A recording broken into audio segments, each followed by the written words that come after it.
తాత అంటే నానేటనో తాత కంటే ఎక్కువ కాబట్టి ఆయన నుండి నేను నేర్చుకొని ఈరోజు ఆనాడు బండు నరసింహులు, కట్టమంజన్న, కట్ట నరసింహారెడ్డి, ఇక్కిరిధర్మన్న, అనేక ఏండ్ల మోహన్ అన్న ఈ ప్రాంతంలో అనేక మంది భూమి కోసం, ముక్తి కోసం, ఈ తాడిత పీడిత ప్రజల విముక్తి కోసమే ఆయన పోరాటం మార్గాన్ని ఎంచుకున్నాడు. ఏదైతే ఆనాడు చిన్ననాటి నుండి ఎర్రజెండా పట్టుకున్నాడో పట్టుకున్నప్పటికీ కూడా అనేక గ్రామంలో అరాచకాలు కావచ్చు, దోపిడీ కావచ్చు, జరుగుతున్నటువంటి క్రమంలో సారా ఉద్యమాలు కావచ్చు, నీళ్లు కావచ్చు, నిధులు కావచ్చు, గొర్రెల కాపర్ల సమస్యలు కావచ్చు, కూలీ రేట్లు కావచ్చు, జీతగాళ్ల సమస్యలు కావచ్చు, అనేకపై కూడా ఆయన జనం మనిషి, ప్రజల మనిషి కామ్రేడ్ ఒగ్గు మల్లన్న నిత్యం చనిపోయేంత వరకు కూడా ఎర్రజెండను రెపరెంపలు ఆడించడం కోసం ఆయన ఏ కార్యక్రమంలో పిలుపునిచ్చినా, కాళ్ళు నడవరాకున్నా, సాధగాకున్నా కనీసం ఆయన సహచరి లక్ష్మమ్మను తీసుకొని పార్టీ మీటింగ్లకు ఎక్కడంటే అక్కడ మీటింగ్లకు వచ్చేవాడు. టైం పాటించి వచ్చేవాడు. కుటుంబాన్ని పక్కన పెట్టి దొడ్డిని, బావిని, గొర్రెలను పక్కన పెట్టి పార్టీ పిలుపునిచ్చింది. పార్టీ ఎవరి కోసం పిలుపునిచ్చింది? ఈ పేద ప్రజల కోసం. పేద ప్రజల సమస్యల పరిష్కారం కావాలంటే నా వంతు నేనుంటా, నా గ్రామం ఉంటుంది, నా ప్రజలు ఉంటారు. ఎప్పుడు పార్టీ కోసం చనిపోయేంత వరకు కూడా పార్టీ కోసం ఆలోచించేవాడు. వాళ్ళ చిన్న మనవడు భాస్కర్ కొడుకు చెప్తా ఉన్నాడు, నాకు నేను చనిపోయిన తర్వాత ఇట్లా కడతారులా, మీరు ఏం చేస్తారా అని పద్ధతిలో చనిపోకముందే ఆయన 2 రోజుల ముందే పెద్దమన్నంతో అన్నాడట. అలాంటి వ్యక్తి మనం దూరం కావడం అంటే ప్రజలకు, బంధుమిత్రులకు, కుటుంబానికి తీరని లోటుగా భావిస్తూ ఆయన చిన్న పంచాయతీ ఇప్పటి వరకు కూడా కుటుంబంలో ప్రజలలో ఎప్పటికీ ఉండుకుంటూ ప్రజా సమస్యల కోసం కనీసం గెట్ట పంచాయతీ కావచ్చు, పుట్ట పంచాయతీ కావచ్చు, అనేక సమస్యల కోసం, ఇతర గ్రామాల్లో పంచాల కోసం కూడా వెళ్ళినటువంటి వ్యక్తి ఒగ్గు మల్లను దూరం కావడం అంటే మనకు కావచ్చు, పార్టీకి కావచ్చు తీరని లోటుగా భావిస్తూ ఇప్పుడే ఈ సంతాప సభకు వచ్చినటువంటి అందరికీ కూడా అభినందనలు చెప్తూ ఇప్పుడు అఖిల భారత రైతు కూలీ సంఘం రాష్ట్ర అధ్యక్షులు మామిడాల పుష్పవర్ధన్ మాట వచ్చిన కోరుతా ఉన్నాం. పెట్టుకుంటామని అనుకోనటువంటి పరిస్థితులలో మనం పెట్టుకోవాల్సినటువంటి పరిస్థితి మనకు ఏర్పడ్డది. మండలంలోని ఒక పీడిత ప్రజల కోసం పనిచేసే వ్యక్తి ఈ గ్రామంలో సంఘం పెట్టిన నుంచి తను అమరత్వం పొందే నాటికి కూడా పార్టీ సంఘంతో తనకు ఉండేటువంటి స్నేహం కావచ్చు, తనకు ఉన్నటువంటి పాత్ర కావచ్చు, తను అన్ని విధాల పార్టీ వైపున నిలబడ్డటువంటి వ్యక్తి మల్లన్న. ఆయన దూరం కావడం అంటే కుటుంబానికి, అట్లా పార్టీకి, ప్రజలకు ఎంతో లోటుగా మనం చూడవలసిన అవసరం ఉంది. ముఖ్యంగా కాసారం గ్రామం అంటే తెలంగాణ సాయుధ పోరాటానికి ఒక ముఖ్యమైనటువంటి గ్రామంగా పేరున్నటువంటిది.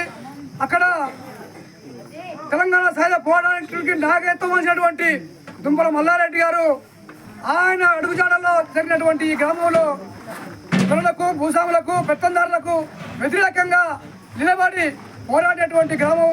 ఆ గ్రామంలో మల్లన్న పుట్టి పెరిగి సిపిఐఎంఎల్ పార్టీలోకి వచ్చి ఆ పార్టీలో అంచెలంచెలుగా తాను ఎదిగి ఉన్నటువంటి వాడు. అట్లా విప్లవ పార్టీలో ఉంటే పీడిత ప్రజల కోసం మనం పనిచేయాలి అని కింది స్థాయిలో ఉన్నటువంటి కార్యకర్తలకు ఎప్పటికప్పుడు చెప్తున్నటువంటి వాడు. ఏదైనా ఉద్యమం ఉన్నటువంటి వాళ్ళు ఏదైనా తప్పు దొరికితే, బాబు నువ్వు తప్పు చేసావు, ఈ తప్పులు చేయకూడదు, మనము ఆదర్శంగా ఉండాలి, ఇతరుల కంటే మనం ఆదర్శంగా నిలబడాలి అని చెప్పి అందరినీ కూడా ఎట్లా మందలించేవాళ్ళంటే తను బాధపడకుండా విషయంగా చెప్పేటట్టుగా తను ఉన్నటువంటి వాడు మల్లన్న. అలాంటి మల్లన్న కోసం మనం ఈనాడు ఎంత చెప్పుకున్నా తక్కువనే. ఆయన కుటుంబంలో 4 అన్నదమ్ములలో చిన్నోడు. ఆ చిన్న వయసులో నుంచి కూడా తన కుటుంబానికి, తన అక్క చెల్లెళ్లకు, మనందరికి కూడా సమస్యలు వస్తే ఆయన వచ్చి మన పక్కన కూర్చొని జీరా చెప్పేటటువంటి వాడు మల్లన్న. అలాంటి మల్లన్న మనం లేకపోవడం అనేది చాలా బాధాకరం. ఇప్పుడు ఈ యొక్క సభను మనం పెట్టుకుంటున్నామంటే చాలా బాధగానే మేము ఇబ్బంది పడుతూ మేము చెప్పవలసినటువంటి పరిస్థితి కూడా వచ్చింది. ఈ సభను ఇంకా మనం పెట్టుకోవడం అంటేనే తను ఒక రాజకీయ పార్టీలో, ఒక రైతు కూలీ సంఘంలో సభ్యునిగా ప్రజల కోసం పనిచేశాడు. అందుకే ఎవరికి ఉంటుంది చరిత్ర? ప్రజల కోసం పనిచేసేటువంటి వాళ్ళకే ఇలాంటి చరిత్ర ఉంటుంది. కోట్లు సంపాదించి, లక్షలు సంపాదించి మనవళ్ళకి ఇస్తాం, కొడుకులకు ఇస్తాం, బిడ్డలకు ఇస్తాం. వాళ్ళు చనిపోయిన నాడు వచ్చి మళ్ళీ దినాల నాడు వచ్చి ఫోటోలు తప్ప ఎప్పుడు ఆశ్చర్యం. ఈ పార్టీలో ఉన్నటువంటి మల్లన్నను ప్రతి సంవత్సరం తన యొక్క వర్ధంతిని జరుపుకొని తన త్యాగాన్ని చెప్పుకొని తన కుటుంబ కష్టాలను చెప్పుకొని మన అందరికీ రేపటి తరాలకు తన పేరును గుర్తు చేస్తాం. ఈ ఒక్క తరంతో మల్లన్న చనిపోడు, తరతరాలుగా మల్లన్న ఉద్యోగంలో బతుకుంటాడు. మల్లన్న ఇచ్చిన జెండా ఉంది, మల్లన్న చూపిన బాట ఉంది. ఆ బాటలో మనం ప్రయాణం చేసేటప్పుడు ప్రతి సంవత్సరం మనం అవతల వచ్చినటువంటి చిన్నపిల్లలకు మన ఒగ్గు మల్లన్న కాసారం గ్రామం మన పార్టీలో ఈ స్థాయిలో పనిచేసాడని చెప్తాం. అట్లా చిరస్థాయిగా చిరంజీవులుగా మీరు చిరకాలంగా బతుకుంటారనేటువంటి దాన్ని మనం దృష్టిలో పెట్టుకోవాల్సిన అవసరం ఉంది. అట్లా ఇలాంటి ప్రజా ఉద్యమాల కోసం పనిచేసేటువంటి వాళ్ళే ఇలాంటి పేరు ఉంటుందనేటువంటి దాన్ని మనం అందరం కూడా దృష్టి పెట్టుకోవాల్సిన ఉంది. అట్లా ఈ సభను టైం కూడా మనం తక్కువ ఉంది కాబట్టి నేను మీ అందరికీ ఇబ్బంది పెట్టదలుచుకోలేదు. మీ అందరికీ సభకు వచ్చినటువంటి మీ అందరికీ కూడా అఖిల భారత రైతు కూలీ సంఘం తరఫున ధన్యవాదాలు తెలియజేస్తూ ఇప్పుడు జయజయలు తెలుపుతూ ఒగ్గు మల్లన్న ఒగ్గు మల్లన్న మన వీరులకు కామ్రేడ్ ఒగ్గు మల్లన్నకు మన party CPI-ML new democracy Yadadri Bhuvanagiri జిల్లా కమిటీ తరఫున విప్లవ అభినందన తెలియజేస్తున్నాను, జోహార్లు తెలియజేస్తూ కామ్రేడ్స్ మాట్లాడారు. మనిషి పుట్టడము చావడం అనేది ఎంత సహజమో మల్లన్న కూడా అందులో భాగంగానే చనిపోయాడు. మల్లన్న చివరి వరకు ఈ పార్టీలో కొనసాగడం అనేది అసాధారణమైనటువంటి విషయం. తను సామాన్య మనిషిగా, సామాన్య కార్యకర్తగా, సామాన్య మానవునిగా ఉన్నప్పటికీ సిపిఐ-ఎంఎల్ న్యూ డెమోక్రసీ పార్టీలో అసాధారణమైనటువంటి పనులకు ఆయన పూనుకున్నాడు. అతని పాత్ర అలాంటిది. కామ్రేడ్ ఒగ్గు మల్లన్న చివరి వరకు మరణించేంత వరకు నిలబడ్డాడు అంటే ఆయన వెనకాల విప్లవ రాజకీయాలు ఉన్నాయనేది మనం అర్థం చేసుకోవాలి. అన్న చెప్పాడు, విప్లవ పార్టీలో, కమ్యూనిస్టు పార్టీలో చివరి వరకు కొందరికే సాధ్యము, అందరూ ఉండరు. మధ్యలో కప్పగంతులు వేస్తూ దాటుకుంటూ పోతూనే ఉంటారు. పార్టీలకు ఎగనామం పెట్టి ప్రజలకు ద్రోహం చేసి వెళ్ళిపోతున్నటువంటి వాళ్ళు అనేక మంది ఉంటారు. కానీ ఒగ్గు మల్లన్న చివరి వరకు ఉన్నాడు అంటే ఆయన నమ్ముకున్నటువంటి పార్టీ, విప్లవ పార్టీ సిపిఎంఎల్ న్యూ డెమోక్రసీ, రాజకీయాలు, ఆచరణ, అనుభవము, ఆ పార్టీ చేస్తున్నటువంటి కృషి, ప్రజా పోరాటాలు, ఉద్యమాలు ఏవైతే ఉన్నాయో దాని ప్రభావంతో ఆ కామ్రేడ్ను ఇప్పటి వరకు ఈ పార్టీలో నిలిపింది అనేది మనం అర్థం చేసుకోవాలి. అందుకే చావడం అనేది ఎంత సహజమో,